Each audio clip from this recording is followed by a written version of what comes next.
एक पुलिस दरोगा होता है और उसकी एक बहन होती है और वो भी पुलिस कांस्टेबल होती है। दोनों बहन भाई अच्छे से रह रहे थे और अपनी ड्यूटी कर रहे थे। फिर पुलिस दरोगा अपनी बहन यानी कि कांस्टेबल की शादी कर देता है और उसके शादी के कुछ दिन बाद वो पुलिस कांस्टेबल अपने पति से तलाक ले लेती है और अपने नौकर के साथ शादी कर लेती है।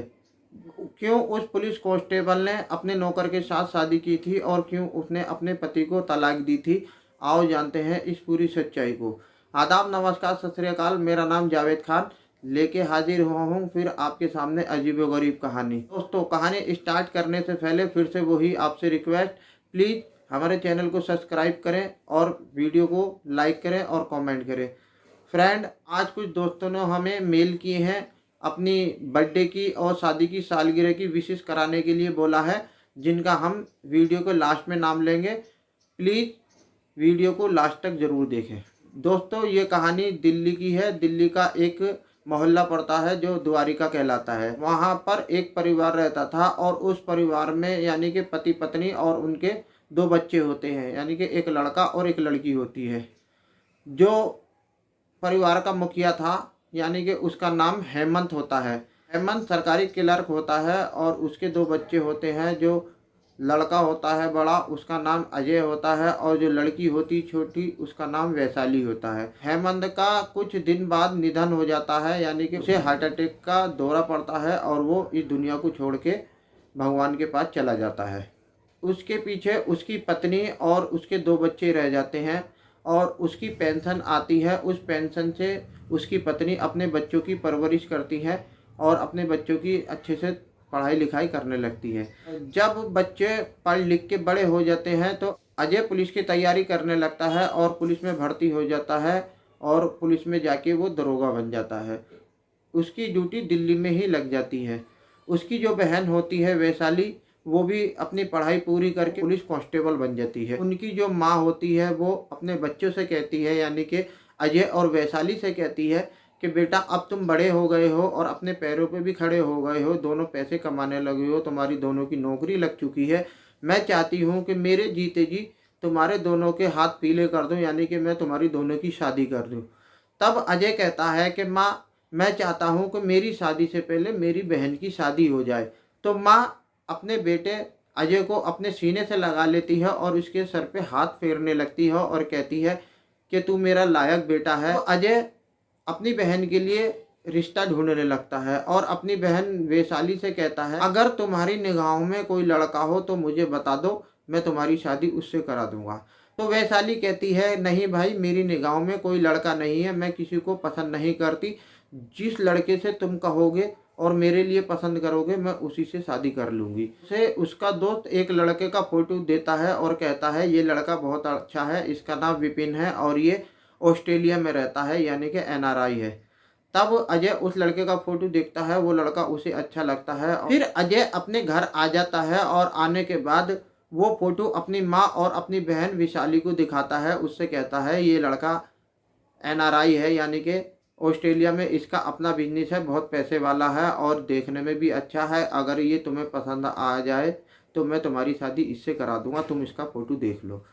तो वैशाली उसका फ़ोटो देखती है और देख के उस लड़कों को पसंद कर लेती है। फिर अजय विपिन से फ़ोन पे बात करता है और उससे कहता है कि मेरी बहन ने तुम्हें पसंद कर लिया है। फिर विपिन की और वैशाली की शादी कर दी जाती है। जब रात होती है और वैशाली अपने सुहाग रात के कमरे में बैठी होती है और विपिन का इंतजार कर रही होती है, तब थोड़ी देर बाद विपिन कमरे में आता है और वैशाली को देखने लगता है। वैशाली दुल्हन के रूप में बैठी हुई बहुत अच्छी लग रही थी, बहुत ज़्यादा हसीन लग रही थी। अब विपिन आके उससे मजाक करने लगता है और सल्यूट करता है और कहता है, जय हिंद मैडम साहिबा। तब वैशाली हंसने लगती है और कहती है कि ये पुलिस थाना नहीं है, ये मेरा बेडरूम है, यानी कि मेरा रिहायशी कमरा है। यहाँ आके तुम पुलिस वालों की तरह मुझे सल्यूट मत करो, मेरे बिस्तर पे आओ और मुझसे बातें करो और आज हम एक दूसरे में खो जाते हैं। इस दिन का मुझे बहुत दिनों से इंतज़ार था। तब विपिन उसके बेड पे बैठ जाता है और वैशाली की गोद में अपना सिर रख लेता है और वो दोनों आपस में रोमांटिक बातें करने लगते हैं। बातें करते करते उन दोनों की उत्तेजना जागने लगती है। फिर वो दोनों एक दूसरे के कपड़े उतारते हैं और फिर वो एक दूसरे को अपनी बाहों में ले लेते हैं और फिर उस कमरे में खूबसूरत सिसकारियाँ गूंजने लगती हैं और वो दो एक दूसरे में खो जाते हैं और ज़ोरदार तरीके से संबंध बनाते हैं। फिर वो पूरी रात सो नहीं पाते और वो रात उनकी संबंध बनाते ही गुजर जाती है। इस तरीके से उनकी शादीशुदा ज़िंदगी शुरू हो जाती है और वो एक दूसरे से खुश होकर अपनी ज़िंदगी को गुजारने लगते हैं। विपिन को अब ऑस्ट्रेलिया से आए हुए 3 महीने हो जाते हैं और शादी को किए हुए 2 महीने हो जाते हैं। विपिन का अब ऑस्ट्रेलिया जाने का टाइम आ चुका था। तब वो एक दिन अपनी पत्नी वैशाली से कहता है कि मुझे अब ऑस्ट्रेलिया जाना होगा क्योंकि मेरी 3 महीने की वीज़ा थी। 3 महीने की मैं छुट्टी लेके आया था, मुझे वहाँ अपना काम भी देखना होता, मेरा वहाँ पर बिजनेस है। उसकी जो पत्नी होती है वैशाली, वो उदास हो जाती है। वो कहती है कि तुम इतनी जल्दी जाने लगे, अभी तो हमारी शादी को 2 ही महीने हुए हैं, तुम और रुक जाओ। तब विपिन कहता है कि तुम टेंशन मत लो, मैं हर 6 महीने में 3 महीने में राउंड लगा दिया करूँगा इंडिया का, तुम्हारे पास आ जाया करूँगा, लेकिन मैं अब नहीं रुक सकता क्योंकि मेरी वीज़ा का टाइम पूरा हो चुका है। वैशाली उसे हंसी खुशी इजाज़त दे देती है। विपिन ऑस्ट्रेलिया चला जाता है और वैशाली अपनी ड्यूटी में लग जाती है। एक दिन शाम का टाइम होता है, जब वैशाली की ड्यूटी ख़त्म होती है, रात के 8 बज रहे होते हैं, तब वैशाली अपने पति विपिन को फ़ोन करती है और उस रात में मौसम भी सुहाना हो रहा था, हल्की हल्की बारिश हो रही थी। तब वैशाली अपने पति को फ़ोन करती है तो उसका पति उसका फ़ोन नहीं उठाता, फिर फ़ोन करती है, नहीं उठाता। ऐसे ही करके वैशाली 10 से 15 बार अपने पति को फ़ोन लगाती है, लेकिन उसका पति फ़ोन नहीं उठाता। उधर वैशाली के शरीर में उत्तेजना जाग रही थी, उसे अपने पति की बहुत ज़्यादा याद आ रही थी। वो चाहती है कि उसका पति उससे बात करे, रोमांटिक बातें करे, ताकि उसका मूड अच्छा हो जाए, लेकिन उसका पति फ़ोन नहीं उठाता। वैशाली को गुस्सा आ जाता है और अपनी गाड़ी निकालती है और वो पास में ही एक अंग्रेजी शराब की दुकान होती है, वहाँ पहुँचती है और वहाँ से शराब लेके पीने लगती है। शराब कुछ ज़्यादा ही पी लेती है, वो शराब के नशे में बहुत ज़्यादा टुन हो जाती है, उससे चला भी नहीं जाता। जैसे तैसे करके वो अपनी गाड़ी में बैठ जाती है और गाड़ी स्टार्ट करके जाने लगती है। अब रात के 10 बज चुके थे, मौसम भी बारिश का हो रहा था, हल्की फुल्की बारिश हो रही थी, रोड भी सुनसान थे। अब वो जब रोड पे आगे बढ़ती है तो उसकी आगे जाके गाड़ी खराब हो जाती है। वो गाड़ी से निकलती है, अपनी गाड़ी को चेक करती है, उसकी समझ में नहीं आता गाड़ी क्यों खराब हो गई है। तब वो अपने नौकर राजू को फ़ोन करती है और उससे कहती है कि मेरी गाड़ी खराब हो चुकी है, तुम घर में जो बाइक खड़ी है तुम्हारे मालिक की यानी कि विपिन की, उस गाड़ी को लेके आओ और मुझे यहाँ से ले जाओ। तब नौकर राजू उससे कहता है कि मैडम तुम कहाँ पे खड़ी हो? तब वो कहती है कि मैं गांधी रोड पे खड़ी हूँ, जल्दी आ जाओ। तब राजू बाइक निकालता है और कुछ ही देर बाद वो वैशाली के पास पहुँच जाता है और उससे कहता है कि मैडम गाड़ी को लॉक कर दो और तुम मेरी बाइक पे बैठो, फिर हम घर चलते हैं। तो वैशाली अपनी गाड़ी को लॉक कर देती है और वैशाली उसकी बाइक पे बैठ के घर आ जाती है। जब वो घर आती है तो उसके कपड़े भीग रहे होते हैं, वो अपने कमरे में जाती है और अपने ऊपर के कपड़े उतार देती है, बस अंडरगारमेंट जो होते हैं वो पहनी रहती है, बाकी सारे कपड़े उतार देती है और वो बेड पे गिर जाती है। उसे आज अपने पति की बहुत ज़्यादा याद आ रही थी क्योंकि मौसम बहुत ज़्यादा सुहाना था, उधर उसने ड्रिंक कर ली थी। ऐसी सिचुएशन में किसी भी औरत के पास आदमी का होना ज़रूरी होता है और आदमी के पास औरत का होना ज़रूरी होता है। वो बहुत ज़्यादा टेंशन में आती है, फिर अपने पति को फ़ोन लगाती है, वो पति फिर से फ़ोन नहीं उठाता। तब वो सोचती है कि मैं अब क्या करूं, मेरे पास कोई मर्द नहीं है, मैं अपनी हवस की आग को कैसे बुझाऊं, अपनी उत्तेजना को कैसे शांत करूं। फिर उसका ध्यान अपने राजू नौकर की तरफ जाता है। वो सोचती है कि मेरा राजू नौकर हट्टा कट्टा है, हेल्दी है, देखने में भी अच्छा है, अगर ये राजी हो जाए और मेरी बात मान ले तो ये मेरी हवस को मिटा सकता है, मेरी भूख को शांत कर सकता है, मेरी उत्तेजना को दबा सकता है। वो अपने राजू नौकर को बुलाती है। जैसे ही राजू नौकर कमरे में एंटर होता है, अंदर आता है, देखता है कि उसकी जो मालकिन है यानी कि वैशाली है, वो बेड पे पड़ी है और उसने अंडरगारमेंट पहन रखे हैं, वो नंग हालत में पड़ी है। तो राजू अपना मुंह दूसरी तरफ कर लेता है। तो वैशाली कहती है कि तुम शर्माओ मत, अपना मुंह उधर मत घुमाओ, मेरे पास आओ और मुझसे बातें करो।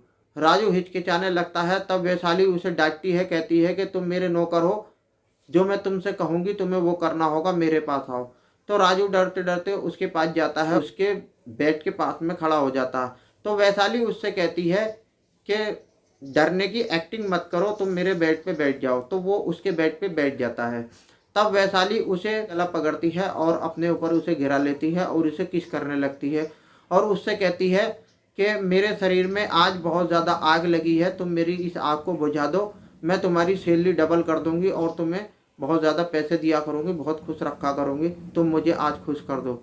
तो राजू कहता है कि मैडम तुम मेरी मालकिन हो और मैं मालकिन के साथ ये सब नहीं कर सकता। तब वैशाली कहती है कि आज मालिक नौकर कोई नहीं है, आज तुम मेरे बॉयफ्रेंड और मैं तुम्हारी गर्लफ्रेंड हूँ, तुम मुझे बहुत अच्छे लगते हो, आज तो बस तुम मेरी भूख को शांत कर दो। तब राजू भी तैयार हो जाता है और अपने कपड़े उतार देता है और वैशाली के ऊपर चढ़ जाता है और फिर वो उसे सहलाने लगता है, उसे चूसने लगता है, चाटने लगता है और फिर उसके साथ संबंध बनाने लगता है। अब रूम में वो वासना का तूफान उठ चुका था जिसकी कोई हद नहीं होती।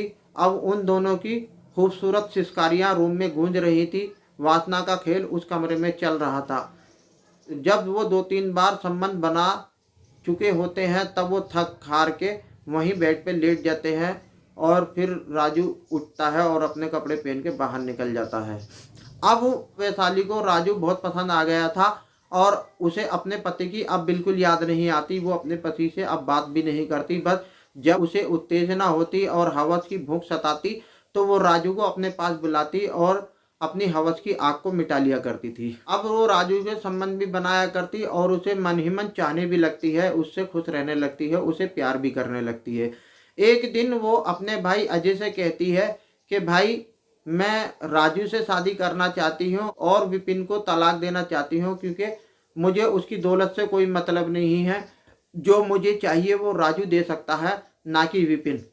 दौलत तो मैं खुद कमा सकती हूँ, मैं एक पुलिस अधिकारी हूँ, मेरे पास दौलत की कमी नहीं है।